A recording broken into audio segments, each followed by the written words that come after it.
Assalamualaikum warahmatullahi wabarakatuh. Terima kasih pada kesempatan kali ini, saya akan coba membantu teman-teman, para pendengar sekalian, dalam kegiatan komunitas belajar Baskara SMA Muhammadiyah 11 Jakarta yang kali ini kita akan mengangkat tema mengenai kode etik guru. Kode etik guru sendiri berasal dari filosofi pembelajaran Ki Hajar Dewantara yang kita sudah tahu semua mengenai 3 konsep dasar pembelajaran. Yang pertama yang berasal dari bahasa Jawa, bahasa Sangsekerta, mengenai posisi guru di depan sebagai teladan, yaitu ing rasa sung talada, di mana guru ditempatkan sebagai pemimpin di depan, memberikan contoh yang nyata dalam sikap dan tindakan, termasuk pengajaran di dalamnya, sehingga saat guru berdiri di depan tidak hanya menjadi sosok pengajar, mentransformasikan pengetahuan, tapi juga memberikan suri toladan, menjadi role model bagi siswa dari apa yang dikatakan, dari apa yang disikapi, dan dari apa yang ia gunakan sehari-hari. Kemudian juga guru sesuai dengan filosofi dari Ki Hajar Dewantara berpaham bahwa ing madya mangun karsa, di mana di saat guru di tengah-tengah siswa, bersama-sama siswa, harus dapat membangun motivasi dan keinginan siswa, menciptakan suasana yang inspiratif dan mendukung inisiatif untuk belajar. Jadi guru ketika berada di tengah-tengah siswa harus memberikan dampak positif kepada siswa, memberikan motivasi belajar yang baik untuk siswa. Kemudian yang terakhir, filosofi dari Ki Hajar Dewantara adalah Tuturi Handayani, yaitu di saat guru di belakang, harus guru menjadi motivator, pendorong atas kebebasan berpikir siswa, atas perkembangan siswa, melihat potensi siswa, dan memberikan kepercayaan diri kepada siswa bahwa mereka memiliki sisi yang mungkin berbeda dengan siswa yang lain, tapi tetap mereka harus punya motivasi. Filosofi ini yang perlu diterjemahkan oleh setiap guru, tidak hanya di kelas, tapi di ruang-ruang belajar lainnya, yang kemudian membuat semua yang dilakukan oleh guru memiliki batasan-batasan, memiliki aturan-aturan, memiliki semacam model yang perlu diterapkan oleh setiap guru, yang akhirnya disepakati bersama untuk terbentuknya sebuah moral code atau kode etik yang dikenakan pada setiap pendidik, pengajar, yang kita sebut sebagai kode etik guru. Mengapa penting kode etik guru? Karena kode etik guru sangat penting sebagai kompas moral dan profesionalisme yang akan membimbing setiap tindak tanduk dari guru tersebut sebagai pendidik. Lalu mungkin kita dihadapkan dengan peraturan pegawai, lalu apa yang membedakan dengan kode etik? Di sini ada semacam tabulasi yang bisa Bapak Ibu lihat bahwa ada perbedaan yang signifikan antara kode etik dan peraturan pegawai. Kita lihat dari aspek inti aturan, kode etik itu mengatur moral dan etika profesi, janji sikap mulia, kemudian aturan pegawai lebih ke administratif dan hukum, sehingga ada sanksi dan juga konsekuensi. Sedangkan kode etik lebih kepada pengakuan dan kesadaran.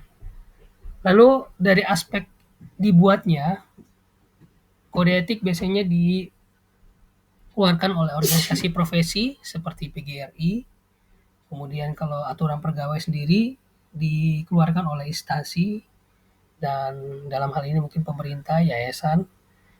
Lalu aspek lainnya ada fokus utama dari kode etik itu adalah integritas, teladan, hubungan antar guru dan murid, hubungan guru dengan siswa, hubungan guru dengan orang tua, dan hubungan guru dengan rekan sejawat.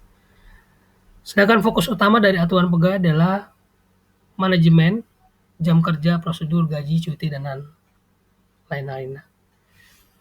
Kemudian ada aspek sifat aturan.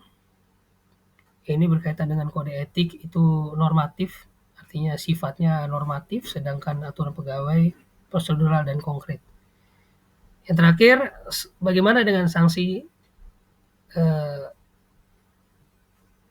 yang terdapat pada kode etik, yaitu sanksinya bersifat moral, mungkin teguran dari organisasi, tapi kalau aturan pegawai bersifat administratif, bisa teguran resmi, SP1, SP2, potongan gaji, bahkan pemecatan. Ini yang membedakan antara kode etik dan peraturan pegawai.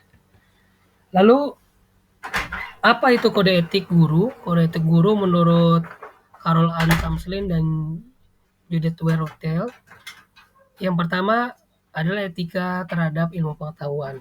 Kode etik guru diatur mengenai etika terhadap ilmu pengetahuan yang terdiri dari 3 hal, yaitu integritas intelektual, integritas kejujuran, dan keberanian moral. Integritas intelektual itu sendiri adalah sikap jujur dalam menyampaikan fakta, berpikir kritis, dan tidak menyebarkan informasi dalam yang belum teruji kebenarannya. Kemudian yang kedua, integritas kejujuran yang mengharuskan guru terus belajar, tidak puas diri, dan memperbarui wawasan, serta melibatkan diri dalam pengembangan kurikulum dan inovasi pedagogik. Yang ketiga, keberanian moral yang berkaitan juga dengan ilmu pengetahuan. Guru wajib melakukan pendekatan dan keputusan yang benar, sehingga guru tidak bersifat bertentangan dengan opini mayoritas atau kebijakan instansi. Selain ada aspek etika terhadap ilmu pengetahuan, guru juga wajib memiliki etika terhadap peserta didik. Ada 4 hal di sini, lanjutan dari poin A. Yang keempat adalah mendahulukan kepentingan orang lain atau altruism. Ini berkaitan dengan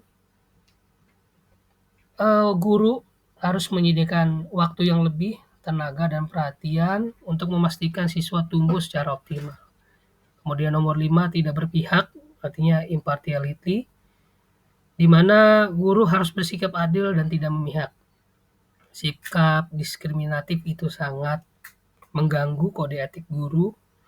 Karena guru tidak boleh memandang siswa berdasarkan sosial ekonomi, budaya, atau pandangan-pandangan personal lainnya. Kemudian yang keenam adalah wawasan kemanusiaan atau human insight. Guru perlu memahami latar belakang siswa, termasuk faktor sosial, ekonomi, psikologi yang mempengaruhi proses belajar. Sehingga nomor 5 dan 6 ini memang ada keterhubungan, tapi punya perbedaan yang signifikan. Melihat faktor sosial, ekonomi, psikologi dalam proses belajar itu perlu, tapi bukan berarti menempatkan siswa dalam perbedaan-perbedaan tersebut. Yang ketujuh, tanggung jawab atas pengaruh, responsibility of influencer, di mana tindak tanduk guru harus memiliki dampak positif terhadap pembangunan karakter siswa. Sehingga guru harus menyadari setiap tingkah lakunya sebagai sebuah teladan bagi siswa.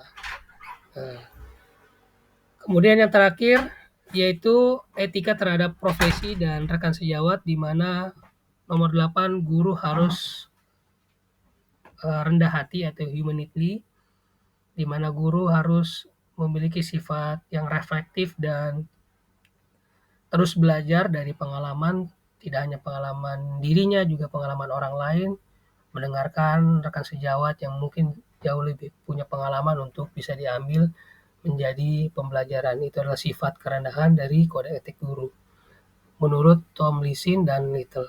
Kemudian nomor 9, kolegialitas di mana guru harus punya, keharusan teknis, tetapi juga nilai moral untuk membentuk solidaritas profesi. Artinya kita tidak hanya, eee, secara personal memiliki tanggung jawab terhadap siswa, tapi juga kita tahu bahwa ada guru-guru yang lain yang terlibat dalam, eee misi untuk, memberikan pendidikan kepada siswa.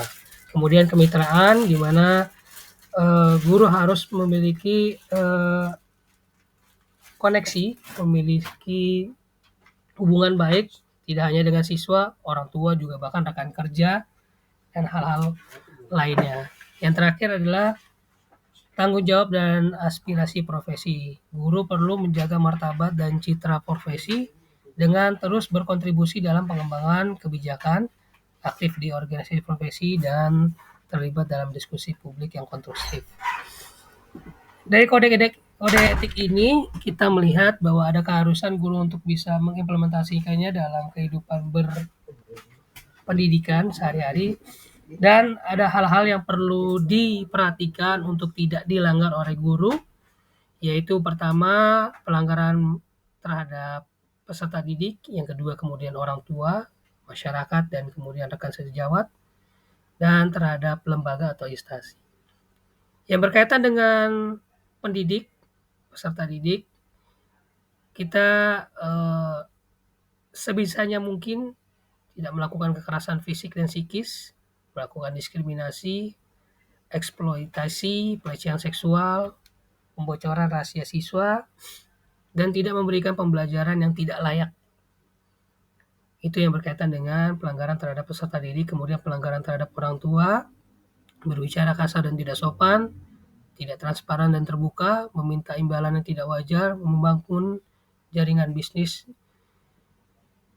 untuk kepentingan pribadi. Ketiga, pelanggaran terhadap masyarakat dan lingkungan, perilaku asusila dan tidak bermoral, ini sudah pasti. Yang nomor 2, menyalahgunakan wewenang. Ketiga, mencemarkan nama baik profesi dan mengabaikan nilai-nilai sosial yang ada di masyarakat.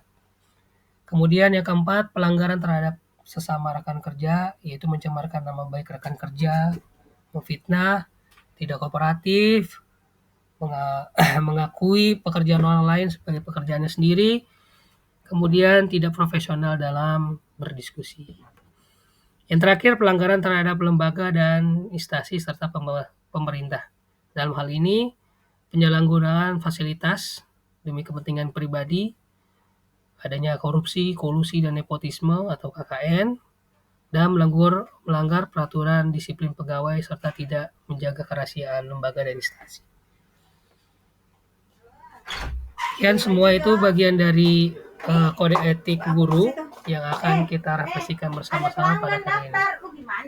Terima kasih pada pertemuan kali ini. Semoga ini bisa menjadi belajar untuk kita semua. Mungkin ada beberapa hal yang kurang sempurna dalam penyampaian. Kami cukupkan. Terima kasih. Assalamualaikum warahmatullahi wabarakatuh.